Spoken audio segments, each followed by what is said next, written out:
Fala, patriotas, patriotas! Hoje eu resolvi dar uma pesquisada em como andam as questões do governo, né? Porque a gente tá falando muito nesse caso, choquei, nisso, naquilo, e acabamos deixando de lado umas questões do governo. Vocês não sabem o que eu descobri.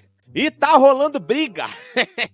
É ministro dizendo que o Lula tá mentindo, é o Lula ameaçando demitir o Haddad, é a Glaze brigando. Vocês vão ver isso aqui agora para vocês entenderem o contexto. Primeiro, vocês precisam assistir esse vídeo aqui.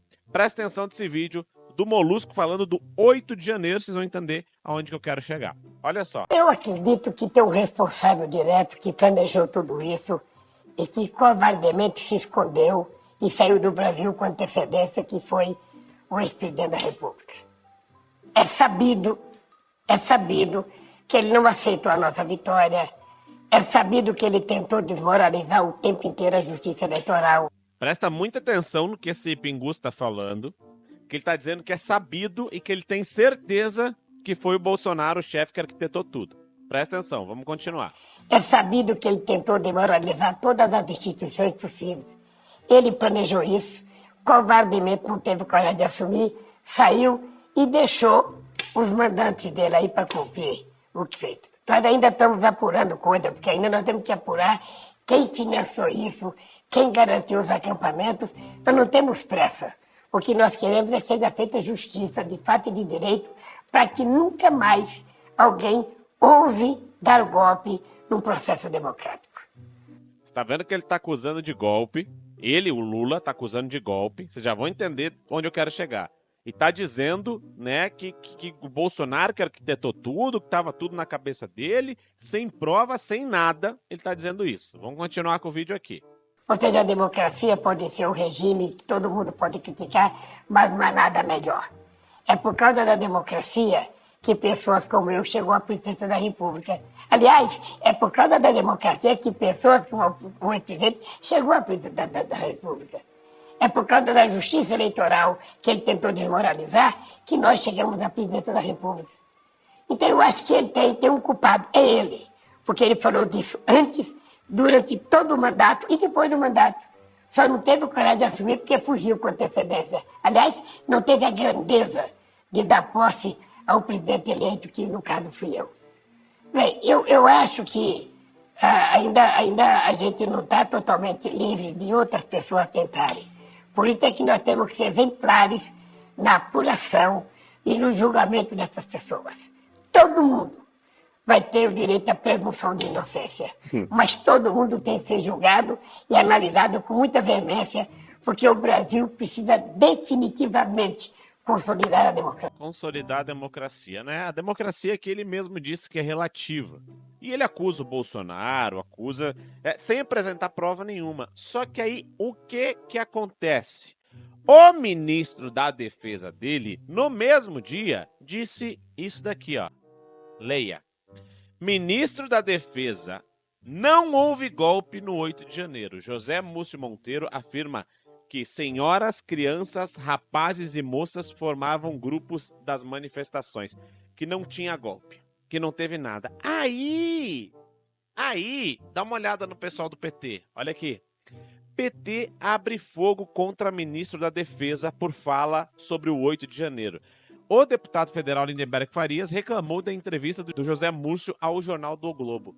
Gente, o ministro da Defesa do Lula, foi entrevistado pelo Globo, porque agora eles estão fazendo uma série de entrevistas para dizer que houve golpe, para dizer que o mundo ia acabar, para dizer que tá tudo, né, enfim, tudo isso. Ele foi entrevistado e ele disse que não houve tentativa de golpe nenhum. Ele também falou que não tinha um líder, que eles nunca descobriram um líder, o ministro da Defesa do Lula. Que não tinha liderança, que nunca descobriu liderança, que isso aí foi coisa de grupo de WhatsApp, de senhoras, rapazes, e que não tem nada, não tem um elemento que aponte para que foi o Bolsonaro ou que foi alguém. Ele falou isso na Globo, na mesma entrevista que o Lula deu para a Globo para dizer que ele estava defendendo a democracia. Ou seja, ele chamou o próprio chefe de mentiroso. Mentiroso. Chegou e disse, não, porque foi Bolsonaro, porque a gente sabe que foi ele que arquitetou tudo, nós temos elementos. Depois chegar o próprio ministro da Defesa e dizer, não, isso aí é tudo mentira. não teve nada disso, nós não... Vocês estão vendo mais ou menos a linha de mentira do PT, que eles não conseguem manter isso por muito tempo? Cara, isso é o cúmulo do absurdo e parece que essa gente nunca aprende. E a questão do ministro da Defesa não é a única, né? Porque vocês sabem que o ministro da Defesa das Forças Armadas, mas não é a única.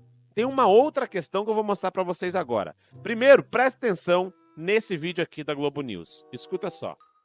Com um Congresso, Dani, muito mais custoso, muito mais poderoso, muito mais turbinado, o governo passou a olhar para um lugar que não costumava quando falava de governabilidade. Imagina, você lembra quando a gente começou a cobrir Brasília? Você ouvia falar em judiciário garantindo governabilidade? Então, eu acho que se o Supremo foi, para Lula, uma espécie de cama de prego nos tempos da Lava Jato, hoje o Supremo Tribunal Federal, para este mesmo personagem, Luiz Inácio Lula da Silva, hoje presidente pelo terceiro mandato, hoje é amortecedor.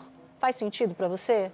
Faz, e tem algumas questões que eu acho que influenciaram muito esse movimento. No caso do ministro Alexandre de Moraes, foi que o 8 de janeiro provou que ele tinha razão. Eu acho que tudo que os bolsonaristas não tinham que fazer ou não deveriam ter feito para poder manter um discurso de perseguição, de exagero, de um Supremo muito atuante ou politicamente direcionado, tudo isso foi meio para o chão, porque eles entraram lá, literalmente... Perdão da palavra, já passou de meia-noite ainda não. Mas é isso, assim, fizeram porcaria no chão da sala. Basicamente é isso, em cima do tapete persa, em todas as salas disponíveis, né? Então, isso deu para ele, a Miriam estava relatando aqui.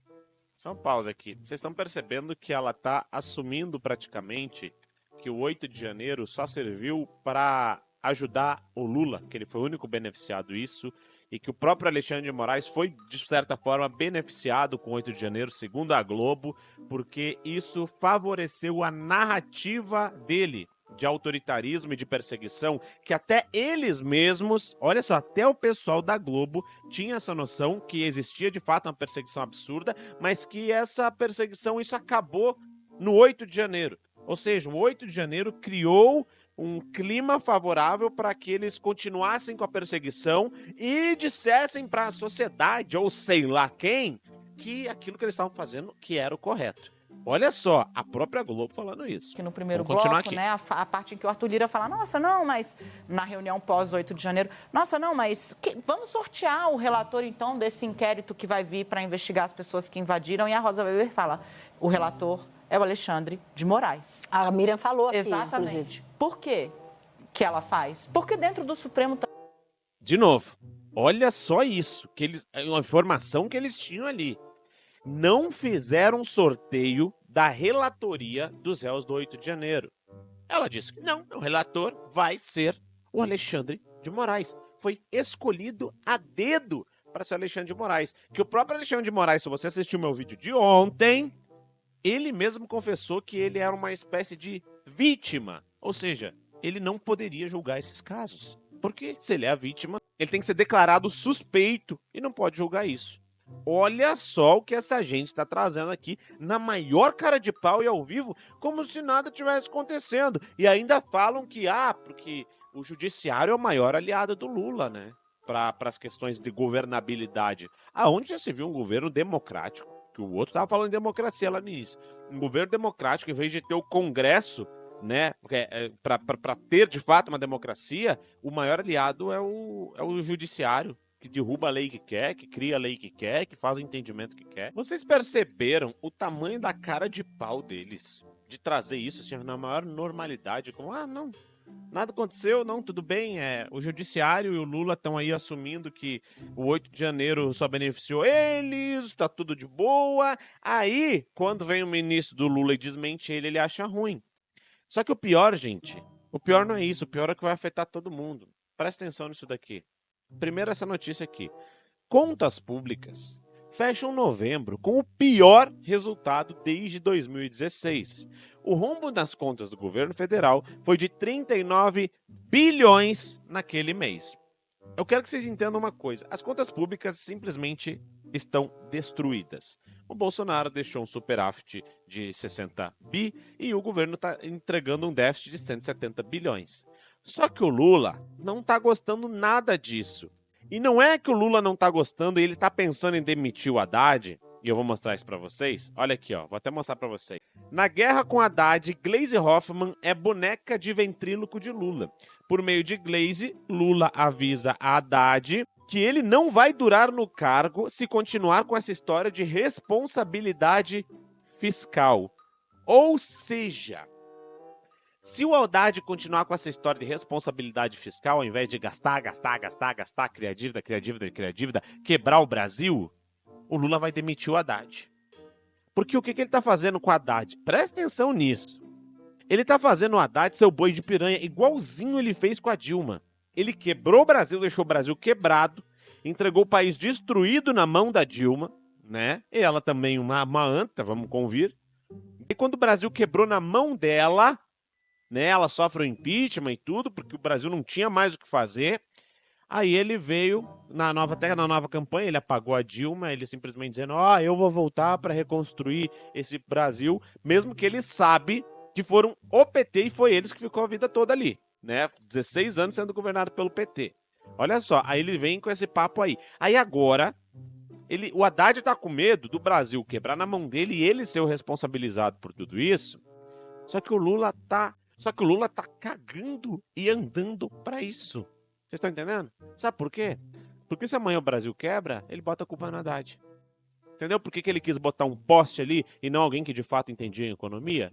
Botou essa anta, porque daí essa anta, que parece um cachorro acuado, vai fazer exatamente o que ele quer, independentemente de ser bom ou não pro Brasil. Porque ele não tá nem aí. Esse cara tá simplesmente se vingando. E ele vai entregar um Brasil, eu tenho até dó do próximo presidente que assumir depois desse cara. Seja de esquerda, seja de direita. Eu espero que seja o Bolsonaro, mas eu tenho dó de quem vai assumir o país depois desses 4 anos de mandato, se ele durar os 4 anos de mandato. Eu tenho pena de quem assumir esse país, porque vai assumir quebrado. Aí vai ficar 4 anos para resgatar o país, para daqui, sei lá, não sei quanto tempo, vir o PT de novo. Olha aí, o Brasil tá mal de novo. Lembra da nossa época? Ou seja, eles pegam o país organizado, quebram o país e entregam para a direita. Sempre assim, né? Em 2002 e 2016 eles ficaram mais tempo por causa do boom das commodities. A economia ia bem no mundo inteiro. Só que agora a economia vai mal. Como é que dura um governo desse? O povo não tá aprendendo. Mas quem sabe um dia esse povo acorde. Forte abraço. Até o próximo vídeo. Para começar a minha fala, eu quero dizer que nos dias de hoje, ser vaiado por petistas é sinfonia. A melhor coisa hoje em dia é ser vaiado por petista. Porque ser vaiado por petista é que você está no lado certo.